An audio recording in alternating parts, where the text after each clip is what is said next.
الفيديو غندوزو لكم بالتقالة وغتشوفو كيفاش وقع لهاد السيد هذا.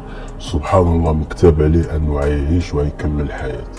في الاول خرج من الدار وتسيب بهاد الطريقة اللي كتشوفو. شوفو هو راه تسيب وطاح للارض، شفتو؟ وغيولي دابا ينوض، غينوض هو متأكد الدار راه طاح، ولا ناض بالزربة وهرب وبقى هارب، وزاد تأكد بلي مبقالوش الوقت بزاف، وهرب اقصى ما عنده وضرب له الحجر في رجلو. راه هو راه مضروب رجلو دابا، ولكن سبحان الله عاش.